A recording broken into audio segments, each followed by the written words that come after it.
नमस्कार दोस्तों, आप सभी का स्वागत है आपके अपने यूट्यूब चैनल पढ़ लो पर। दोस्तों आज हम इसमें बात करने जा रहे हैं सीयूटी 2026 के एग्ज़ाम सेंटर के रिकॉर्डिंग। दोस्तों मैं आपको बताऊंगा कि आपके ज़िले में आपका एग्ज़ाम सेंटर है या नहीं, और दोस्तों जो एग्ज़ाम सेंटर है उसको भरते समय एप्लीकेशन फॉर्म में हमें किन किन चीज़ की ध्यान रखना चाहिए, किन किन चीज़ों को अगर हम अच्छे से ध्यान रखेंगे तो हमें एग्ज़ाम सेंटर अपने घर के पास मिलेगा।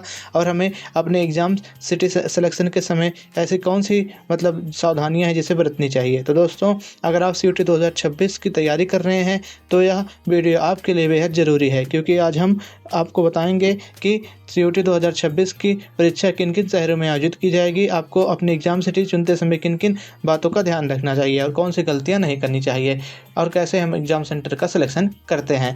तो दोस्तों अगर आप हमारे चैनल पर पहली बार आए हैं तो प्लीज़ हमारे चैनल को सब्सक्राइब करिए और हमारे इस वीडियो को लाइक करिए। दोस्तों मैं आपको इसमें एग्ज़ाम सेंटर सिटीज़ जितने भी हैं उनके सारे लिस्ट दूंगा। एक ऑफिशियल लिस्ट है जो कि हमारे इन्फॉर्मेशन बुलेटिन में दी गई है, जो कि हमारे एनटीए द्वारा जारी की जाती है सीयूटी के एग्ज़ाम के रिकॉर्डिंग। तो दोस्तों मैं आपको पहले बता देता हूँ, जो सीयूटी होता है, एग्ज़ाम सिटी होता है, और जो सेंटर होता है वो अलग अलग चीज़ है। देखिए, जो एग्ज़ाम सिटी होता है उसका मतलब यह होता है कि एग्ज़ाम सिटी जो है उसी के अंदर क्या होगा, आपका एग्ज़ाम सेंटर होगा। ठीक, मान लीजिए अगर ये पूरा एग्ज़ाम सिटी है, ठीक, तो इसके अंदर कहीं आपका एक सेंटर होगा एग्ज़ाम। तो एग्ज़ाम सिटी और सेंटर में आप कन्फ्यूज मत होजिए। एग्ज़ाम सिटी मतलब क्या होता है, जिस सिटी में आपका क्या होगा, एग्ज़ाम होगा, और एग्ज़ाम सेंटर क्या होगा, जहाँ पर आपका एग्ज़ाम होगा। तो हम आपको एग्जामिनेशन जो सिटीज़ हैं दोस्तों सीयूटी 2026 के जितने भी हैं उनके बारे में आपको जानकारी देंगे, और आपको ये भी पता चल जाएगा आपके ज़िले में आपके एग्जामिनेशन सिटी सीयूटी की है या नहीं, इसकी भी जानकारी मिल जाएगी। दोस्तों देखिए, एनटीए जो है पूरे वर्ल्ड में कराता है इस एग्ज़ाम को, यानी कि विदेश में भी कराता है इस एग्ज़ाम को,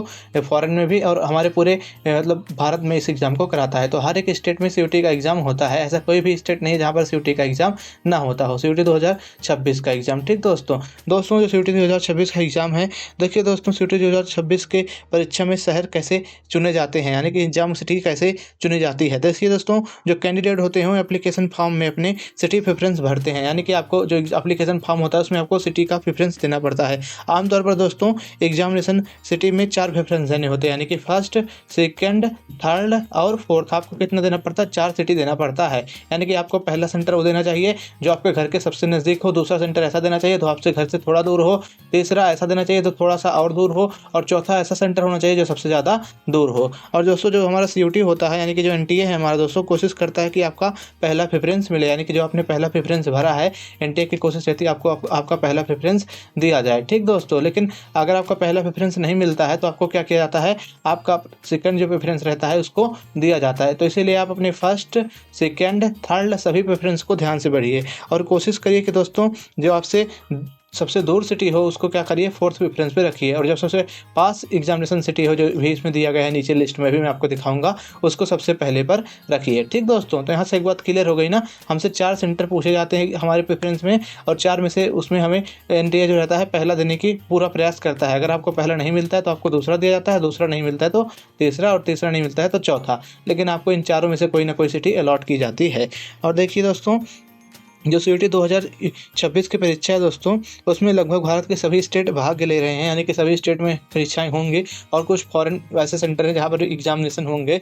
तो लेकिन दोस्तों यहाँ पर ये बात है कि ज़रूरी नहीं है जो आपका डिस्ट्रिक्ट है उसमें सेंटर हो ही। मान लीजिए आप उत्तर प्रदेश के किसी डिस्ट्रिक्ट से हैं तो ज़रूरी नहीं है कि जिस डिस्ट्रिक्ट से हैं आप उसमें क्या हो, एग्जाम सेंटर सीयूटी का हो ही। हो सकता है आपके उस डिस्ट्रिक्ट में सेंटर ना हो, किसी दूसरे डिस्ट्रिक्ट में सेंटर हो, तो क्या करना पड़ेगा आपको, उस दूसरे डिस्ट्रिक्ट में जाकर आपको एग्जाम देना पड़ेगा। अधिकतर डिस्ट्रिक्ट होते हैं, जो अधिकतर जिले जो होते हैं उनमें एग्जामिनेशन सेंटर होता है, लेकिन जिसमें अगर नहीं रहेगा तो उसमें क्या करना पड़ेगा, आपको दूसरे जिले में जाकर अपना एग्जाम सेंटर एग्जाम देना पड़ेगा। तो अभी आप यहाँ पर देख लीजिएगा, मैं आपको लिस्ट दिखाऊंगा कि कहाँ कहाँ पर एग्जाम सिटी है, किन किन जिलों में एग्जाम सिटी है और किन किन जिलों में नहीं है, स्टेट वाइज सब दिखाऊंगा।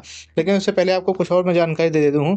दोस्तों जो एग्जाम सिटी सिलेक्शन करते समय ध्यान रखने वाली बात यह है दोस्तों कि अपने घर के पास सबसे पास वाले सेंटर को आप सबसे पहले क्या करें, सबसे पहले प्रेफरेंस पे रखें। ठीक दोस्तों, और आप अपना सेंटर सेलेक्ट करते हुए आप जो आपका ट्रांसपोर्ट कनेक्टिविटी है, यानी कि ट्रेन और बस वहाँ पर जाने के लिए अवेलेबल है या नहीं, आप प्राइवेट वेहिकल से जाना चाहते हैं तो कितना टाइम लगेगा, इन सबको क्या करिए आप ध्यान में रख के अपना सेंटर भरिए। दोस्तों बहुत दूर सिटी सिर्फ लास्ट ऑप्शन में रखें, यानी कि जो बहुत दूर सिटी है उसको क्या करिए एकदम लास्ट ऑप्शन में रखिए। और दोस्तों दूसरी बात आपको ध्यान रखनी है, एग्जाम सेंटर सेलेक्ट करते हुए आप बड़े शहर का सिर्फ नाम देखकर मत सेलेक्ट कर लीजिए उस सिटी को। बहुत लोग होते हैं जो बड़ा शहर होता है, जैसे कि मान लीजिए कोई बिहार का है, बिहार का स्टूडेंट अगर मान लीजिए सेंटर भरता है तो पटना से शहर को चुन लेता है। बड़ा शहर देखेगा कि पटना वटना, तो बड़ा शहर का नाम देखकर चुन लेता है। तो आप एक गलती मत करिए।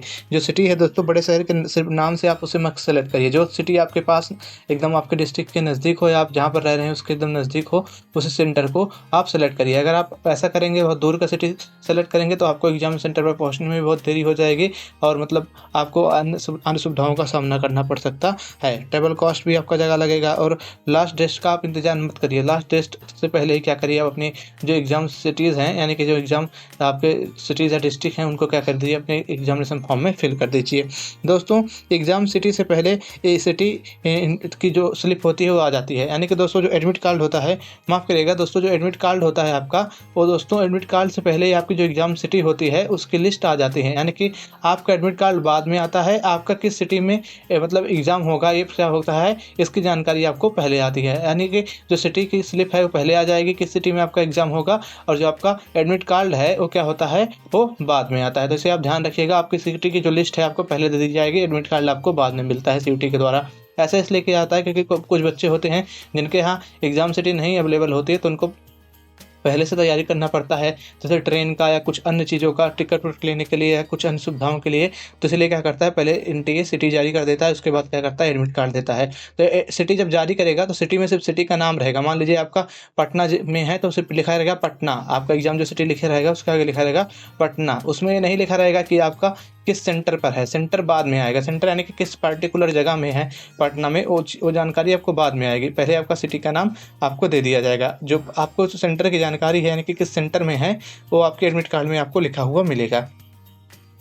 उसके अलावा जो आपको ध्यान देना है, वो ध्यान देना है इस बात को कि जो भी आप सिटी सुने उसे आप अपने मतलब अपने आवश्यकताओं के अनुसार सुने। अगर आपके घर के पास है कोई एग्ज़ाम सेंटर तो उसको आप सबसे पहले अपने फर्स्ट प्रेफरेंस पे रखिएगा, ठीक। और ज़्यादा दूर की सिटी मत चुनिएगा। तो चलिए देखते हैं हम आगे कौन कौन से ऐसे स्टेट हैं, मतलब कौन कौन से ऐसे डिस्ट्रिक्ट हैं जहाँ पर सिटी अवेलेबल है। देखिए यहाँ पर जो लिस्ट है पूरी दी गई है, यानी कि list of examination cities UG CUET UG 2026 की पूरी लिस्ट आपकी जो इन्फॉर्मेशन बुलेटिन है उसमें दी गई है।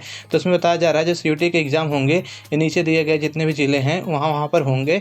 और यह मतलब अगर वहाँ पर पर्याप्त छात्र संख्या में छात्र अवेलेबल है, तो मान लीजिए आपने जो सिटी भरी है उसमें अगर मान लीजिए पर्याप्त बच्चे नहीं आते हैं, यानी कि मान लीजिए आप आंध्र प्रदेश से हैं और आपने आंध्र प्रदेश से 98 नंबर जो सिटी है जो गुंटूर है उसको भर दिया, लेकिन गुंटूर में जितने बच्चे आने चाहिए इस सेंटर पे उतने बच्चे नहीं आए, तो क्या होगा, आपका जो मान लीजिए आपने गुंटूर को फर्स्ट नंबर पर डाला था, तो आपका गुंटूर पे जो फर्स्ट नंबर आपने डाला था उस पर आपको नहीं मिलेगा सेंटर। क्यों? कि यहाँ पर लिखा गया साफ साफ सफिशिएंट स्टूडेंट होने चाहिए। अगर सफिशिएंट नंबर आप कैंडिडेट नहीं आते हैं तो आपको क्या किया जाएगा, जो आपका फर्स्ट प्रेफरेंस था गुंटूर, उस पर आपको सेंटर ना देकर आपका कोई जो सेकंड प्रेफरेंस होगा उस पर आपको क्या किया जाएगा, सेंटर दिया जाएगा, ठीक। तो आप याद रखिएगा, आपका फर्स्ट और सेकंड प्रेफरेंस एकदम अच्छा होना चाहिए, जो आपके घर के पास हो और जो आपके लिए एकदम क्या हो, एकदम मतलब ज़्यादा कॉस्टली भी ना हो, वहाँ पर जाना बहुत आसान हो आपके लिए। और उसके बाद आप जितने भी मतलब जिस स्टेट के हैं लोग वो अपना देख लीजिए। मैं अब यहाँ पर नीचे स्क्रॉल करता चल रहा हूँ, आप अपने यहाँ पर स्टेट देख लीजिए, यहाँ पर सिटी देख लीजिएगा। एक स्टेट का नाम इस साइड दिया गया है और उस स्टेट के जितने भी डिस्ट्रिक्ट हैं, जितने भी डिस्ट्रिक्ट हेडक्वार्टर हैं, उनका नाम यहाँ पर दिया गया है। अगर आपके स्टेट का सेक्शन जहाँ से चालू होता है, मान लीजिए आंध्र प्रदेश का यहाँ से चालू होता है और आंध्र प्रदेश का सेक्शन यहाँ पर ख़त्म हो जाता है, ठीक। तो अगर इतने बीच में आपका सेंटर नहीं है, यहाँ से लेकर अगर इन नीचे तक आपका एग्जामिनेशन सेंटर इस लिस्ट में नहीं है, तो आप जान लीजिएगा कि आपकी जो डिस्ट्रिक्ट है उसमें क्या है, आपका एग्जाम सेंटर नहीं है। आपको कोई दूसरे डिस्ट्रिक्ट का क्या करना पड़ेगा, एग्जाम सेंटर भरना पड़ेगा, ठीक। अगर मान लीजिए आप आंध्र प्रदेश डिस्ट्रिक्ट से हैं, आपको अपना इसमें डिस्ट्रिक्ट नहीं मिल रहा है, जो भी आपका डिस्ट्रिक्ट है, तो आप यहाँ पर जान लीजिएगा कि आपका जो सेंटर है आपके डिस्ट्रिक्ट में सीयूटी का सेंटर नहीं है, आपको किसी दूसरे डिस्ट्रिक्ट में चुनना पड़ेगा, ठीक। तो आप यहाँ पर देखिए लिस्ट, धीरे धीरे मैं स्क्रॉल कर रहा हूँ, अब धीरे धीरे देख लीजिए, क्योंकि मुझे पढ़ूंगा इनका अगर नाम में तो बहुत टाइम लग जाएगा, तो प्लीज़ आप देखते चलिए। मैं नीचे बढ़ा रहा हूँ, आप इसका स्क्रीनशॉट भी ले सकते हैं और मैं इसके जो लिंक है इस पीडीएफ की, इसको मैं आपको डिस्क्रिप्शन में दे दूंगा, वहाँ से आप इस पीडीएफ को डाउनलोड भी कर सकते हैं। उम्मीद है आप समझ रहे होंगे मैंने कैसे बताया आपको एग्जाम सेंटर देखना। अगर आप नहीं समझे तो आप एक बार आपको मैं फिर से समझा देता हूँ, देख लीजिए आप अपने पहले एग्जाम सेंटर, फिर मैं आपको समझाता हूँ। देख लीजिए, सभी स्टेट का नाम इधर है इस साइड पे, ठीक है। स्टेट का नाम इधर है, सेंटर का नाम इधर है, सेंटर कोड जो है इसका कोई लेना देना नहीं है, तो आपको पता ही चल जाएगा जब आप फॉर्म भरेंगे। तो देख लीजिए, सेलेक्ट कर लीजिएगा अपने अकॉर्डिंग। पंजाब राजस्थान वाले अब देख लें अपना, फिर तमिलनाडु वालों का आ गया, तमिलनाडु के बाद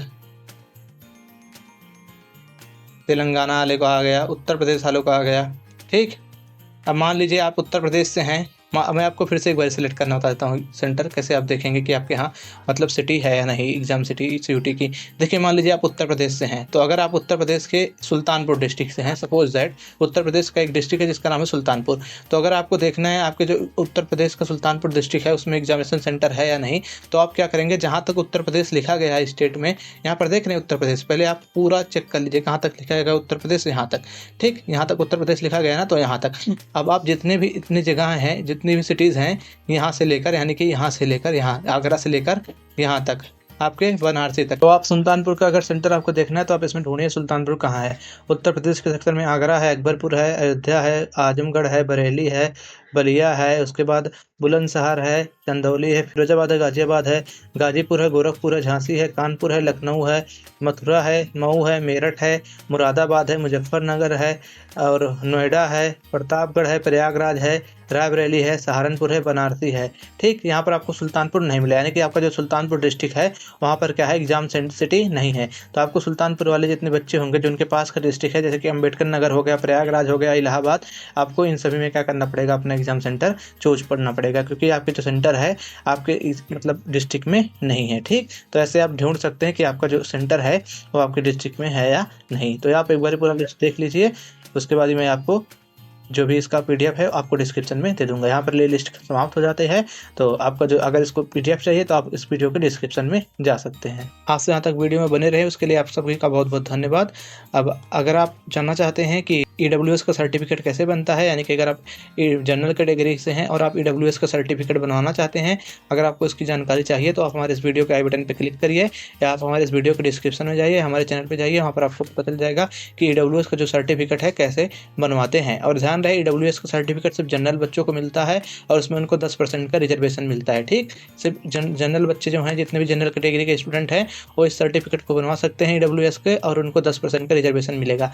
जितने भी जनरल कैटेगरी के बच्चे हैं प्लीज़ आप EWS का सर्टिफिकेट बनवाइए, क्योंकि आपको एग्जामिनेशन में इससे बहुत ज़्यादा फायदा मिलता है। अगर आप तक अभी नहीं बनवाया है तो प्लीज़ जल्द से जल्द आप बनवा लीजिए, ज़्यादा रुपये नहीं लगते हैं, 300-400 रुपये लगते हैं, जो भी लगते हैं बहुत ही कम लगते हैं। इसको अगर आप बनवा लेंगे तो आपको 30-40 मार्क्स का फ़ायदा होगा। तो दोस्तों, अगर आपको जानना है EWS सर्टिफिकेट कैसे बनेगा, आप हमारे चैनल पर जाइए, वहाँ पर आपको एक वीडियो दिया गया है। ठीक, अब आपको मिलते हैं किसी अन्य वीडियो में, तब तक के लिए पढ़ लो।